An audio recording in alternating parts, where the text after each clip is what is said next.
La Santa del Día, abril 29, Santa Catalina de Siena, doctora de la Iglesia, año 1380. Catalina significa la pura, la inocente.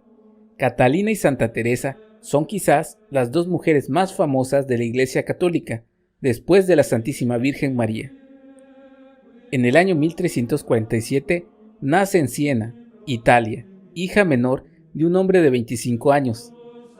La espaciosa casa de sus padres, en la altura de la ciudad, ha sido conservada muy cuidadosamente por los sieneses y es visitada cada día por centenares de peregrinos. De su padre heredó la bondad de corazón, la caridad para con los pobres y una bondad inalterable. De la mamá heredó un gran amor por el trabajo y una admirable energía para emprender labores difíciles y vencer dificultades. En el año 1353, a los 6 años, Catalina tiene la primera experiencia sobrenatural. Era una niña alegre, bulliciosa y vivaracha, pero viajando con su hermano Esteban, de pronto se quedó como clavada en el suelo y no respondía a los llamados del hermano. Este logró empujones sacarla de su éxtasis. La niña empezó a llorar y a decir: «Oh Esteban, ¿por qué me quitaste la hermosa visión que estaba contemplando?» Se le había aparecido Jesucristo en su trono de gloria, rodeado por los apóstoles San Pedro, San Pablo y San Juan, y le habían pedido que dedicara su vida entera a amarlo a él, y a hacerlo conocer, y amar por los demás. Desde ese día, Catalina es una persona totalmente distinta. Parece que ya no vive para lo material, sino para lo espiritual. Aún en sus juegos con las otras niñas, lo que buscaba siempre es hacer conocer y amar más a Jesucristo. En el año 1459, por consejos de sus padres y ante la insistencia continua de su hermana, Catalina empieza a arreglarse, a vestir a la moda, a teñirse el pelo y a llenarse de coloretes. Tiene 12 años, pero de repente su hermana, que estaba recién casada, muere al dar a luz a su primer hijo. Ante el cadáver de esa joven a la cual ella tanto amaba, Catalina promete que no buscará más lo mundano y material, sino solamente lo espiritual y sobrenatural. Es lo que ella llamará su conversión. Persecuciones. Se corta su larga cabellera, deja de adornarse y se retira frecuentemente a una piececita solitaria del solar de su casa, a orar, meditar y hacer penitencia. Pero sus padres y hermanos, que desean para ella un brillante matrimonio, se dedican a hacerle insoportable esa vida de espiritualidad.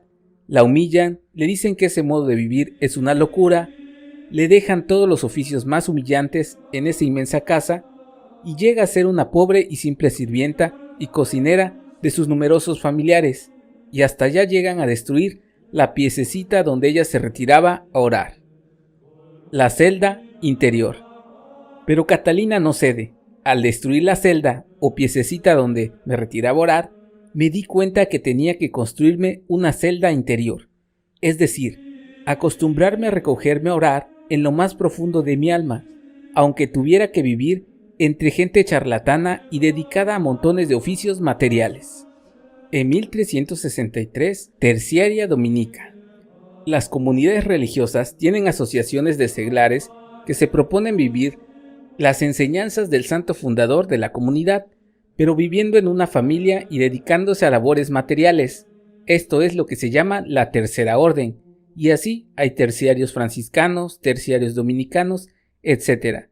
En Siena había una asociación de mujeres piadosas que se llamaban terciarias dominicanas, y la gente las llamaba las del manto, porque llevaban un manto negro sobre una túnica blanca a imitación del modo como vestían los padres dominicos, fundados por Santo Domingo de Guzmán. Aquella asociación era muy seria, tenía un director espiritual, una superiora, un reglamento rígido y se dedicaban a obras de caridad, especialmente en favor de los enfermos y de los pobres. Y en esa asociación de laicos fue admitida Catalina, cuando ya había cumplido sus 15 años. En adelante vestirá siempre de blanco y llevará un manto oscuro y un velo sobre la cabeza, pero seguirá trabajando en su casa y entre la gente más necesitada de su ciudad. La noche oscura del alma. Sus primeros 4 años de terciaria dominicana son de intensos sufrimientos, persecuciones de los familiares, burlas, calumnias e incomprensiones de las gentes. Su instinto de maternidad renace con toda la furia de la naturaleza juvenil. Una angustia continua por la conversión de los pecadores la hace sufrir intensamente. Muchos sacerdotes dudan de ella. Los sabios doctores dicen que es una pobre ignorante que se las quiere dar de sabia mística. Los chismes de los lavaderos, de las esquinas y de las reuniones elegantes hablaban muy mal de ella. Tentaciones terribles la asaltaban. A veces pierde el gusto por la oración y la meditación. Es lo que los santos llaman la noche oscura del alma, un martirio íntimo que la está preparando para recibir grandes mensajes de Dios. En el año 1366, desposorio espiritual. La madre no la comprende, los hermanos la humillan, pero el papá se da cuenta de que su hija necesita libertad espiritual para dedicarse a sus oraciones, meditaciones y buenas obras, y le concede permiso para seguir las inspiraciones que el cielo le están mandando y practicar la vida espiritual a la cual se siente llamada. Se construye de nuevo su antigua piececita en un rincón del solar de la casa y allí se dedica a orar, a meditar y a mortificarse. Y le suceden con frecuencia las visiones celestiales. Un día empieza la cuaresma de 1366 y se le aparece nuestro Señor Jesucristo acompañado de su Santísima Madre la Virgen María y le acepta la consagración total que ella ha hecho de su vida en honor del Redentor y le coloca un anillo esponsal en su dedo de la mano, prometiéndole que su amistad será eterna y totalmente fiel.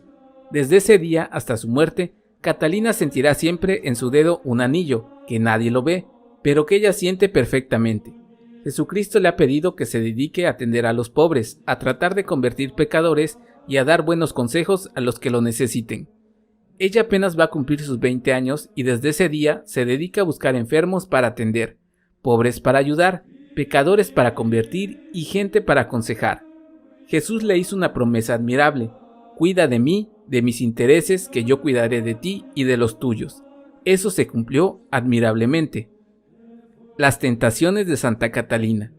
Uno de los tormentos que más hicieron sufrir a esta santa fueron las tentaciones contra la pureza. El demonio le presentaba las escenas más infames y ella sentía un horror inmenso. Un día le dijo a nuestro Señor: «Oh Cristo, ¿a dónde te fuiste cuando me asaltaban estos pensamientos tan terriblemente impuros?» Y Jesús le respondió: «Yo no me fui lejos, yo estaba dentro de tu corazón, presenciando tus combates». «Pero Señor, ¿cómo podías estar allí ante la presencia de tentaciones tan horrendas?» Y Cristo le respondió: «¿Qué sentías ante esas imaginaciones, gusto o asco? El acto más repugnante que imaginarse pueda». «Pues ese asco te lo daba yo», le dijo Jesús. «Ahora ya me has demostrado que sí me amas de verdad al rechazar tales tentaciones». Una analfabeta se convierte en doctora e instructora.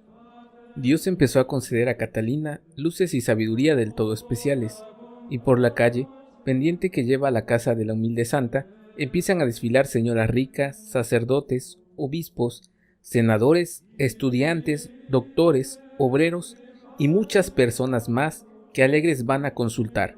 ¿A quién? A una pobre muchacha de poco más de 20 años, analfabeta, que en su casa ha tenido que dedicarse a cocinar, lavar, coser y hacer mandados, y que no ha ido a la escuela ni ha leído libro alguno, porque no sabe leer.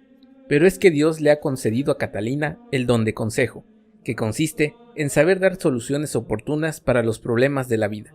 Es un regalo del Espíritu Santo. Maternidad espiritual. Y va creciendo inconteniblemente el número de sus amistades, el número de los que la aceptan como madre espiritual.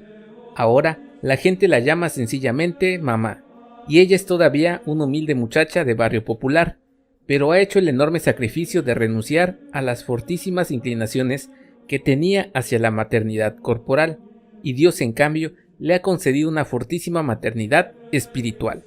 Es que Cristo sigue cumpliendo aquella promesa suya: quien renuncie a algo importante por amor a mí, recibirá 100 veces más. Revelaciones sobrenaturales. Catalina pasa días y semanas sin comer nada, solamente se alimenta con la Santa Hostia que recibe por la mañana en la Santa Misa. Un director espiritual le ordena que tiene que comer algo.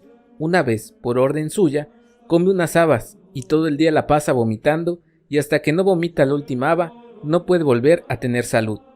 Vivía únicamente con la Sagrada Comunión. Los padres dominicos la invitaban a su reunión o capítulo general, y allí examinan su vida y sus enseñanzas, y al darse cuenta de que se trata de un caso extraordinario de vida espiritual, le conceden el permiso para seguir enseñando y aconsejando, y le nombran como director espiritual a un verdadero santo, el beato Raimundo de Capua, que será después superior general de esa comunidad, y escribirá más tarde todos los datos que sabemos hoy de esta gran santa.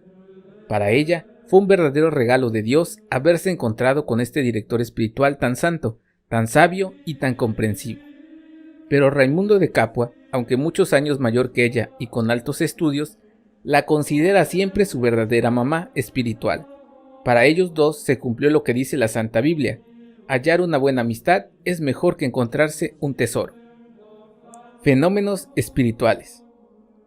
Después de la comunión, casi siempre quedaba en éxtasis. Mucha gente la vio elevarse del suelo mientras hacía oraciones. El padre Raimundo decía que toda su ciencia teológica la había recibido directamente de Dios. Muchos enfermos recibieron la curación al rezar Catalina por ellos. Las conversiones. Fue necesario conseguir 3 sacerdotes para confesar a los pecadores que iban a consultar a la santa, porque se convertían de manera admirable y deseaban hacer confesión de toda su vida.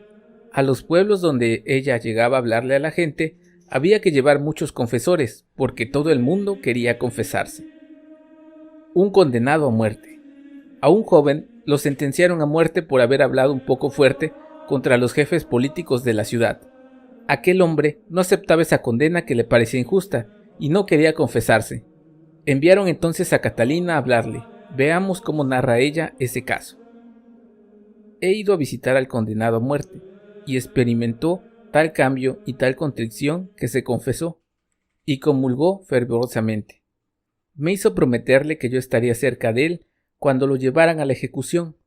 Me decía: por favor, no me abandone, porque tengo miedo de que me falte el valor suficiente a la última hora. Yo le decía: no tenga temor, que es en la eternidad que se va a encontrar con el amabilísimo Jesús, que es todo bondad y misericordia. Él se llenó de entusiasmo y me preguntaba: ¿cómo es posible que sienta ahora tanta alegría? Y bendecía a Dios. Yo lo esperé en el sitio del ajustamiento y rezaba mucho por él a la Virgen Santísima. Al verme, se sonrió y pidió que le hiciera la señal de la cruz en la frente. Así lo hice. Al doblar la cabeza para que se la cortaran, iba repitiendo: Jesús, Jesús.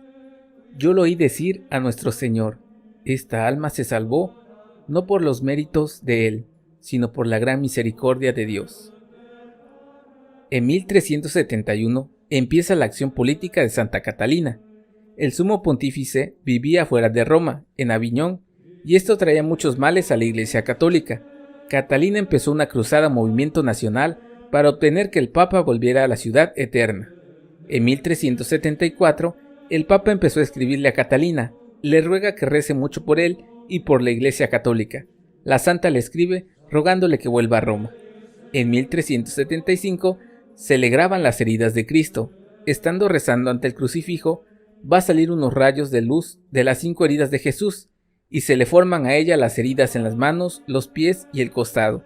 La gente no las ve, pero ella sí las siente al vivo. En 1376, el Papa, por influencia de Catalina, vuelve a Roma. Esto alegra muchísimo a la cristianidad. El sumo pontífice Gregorio XI le pide que vaya también a Roma, a colaborar con la tarea de enfervorizar a las gentes y obtener que haya paz. Un año después, en 1377, a los 30 años, aprende a leer.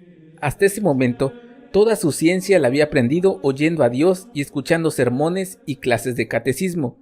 Mi maestro ha sido el Espíritu Santo, decía. Un año más tarde, en 1378, redacta su famoso libro Los Diálogos. Va dictando a 2 secretarios todo lo que Dios le va iluminando que debe decir. Este libro, Los Diálogos, se volvió muy famoso y ha hecho enorme bien por más de 6 siglos. San Antonio María Claret decía que él, cuando leía el libro de Santa Catalina, tenía que tener en la mano un pañuelo, porque no hacía sino llorar de emoción. Un año más tarde, en 1379, habla ante todos los cardenales reunidos. Les dice que el mejor remedio para los males de la Iglesia Católica es que cada uno se esfuerce por ser santo. Recorre varias ciudades poniendo la paz entre los bandos que se combatían. La gente la consideraba una gran santa. Llega la peste, el tifo negro, y mueren miles y miles de personas. Ella va de enfermo en enfermo atendiendo día y noche, y a varios les consigue la curación. Ella misma cava las tumbas para los más necesitados y abandonados. Dicta 400 cartas dando consejos y tratando de convertir y obtener la paz donde había divisiones y peleas. Sus cartas son notables por la belleza de su estilo. Se cree una gran pecadora y llora mucho de arrepentimiento. Repite miles de veces aquella frase del Salmo 51. Oh Señor, crea en mí un corazón puro, y no alejes de mí tu Santo Espíritu. Final en Roma. Por petición del Sumo Pontífice, se va a vivir a Roma. Pasa horas y horas rezando en San Pedro. Mi más grande deseo es que la Iglesia Católica se vuelva santa, repetía. Oh Cristo, yo deseo amarte cada vez más y sufrir todo por ti. Si preguntan por qué muerto, digan, ofreció su vida por la Iglesia. En el año 1380, el 29 de abril, muere en Roma a la edad de 33 años. El Papa Pío II la declaró santa y Pablo VI la proclamó doctora de la Iglesia. Y le pedimos a Santa Catalina de Siena que ruegue por nosotros, por nuestras familias y por el mundo entero. Si te gustó este video, comparte, ayúdanos a llegar a más personas. Suscríbete al canal de YouTube y dale like y síguenos en Facebook.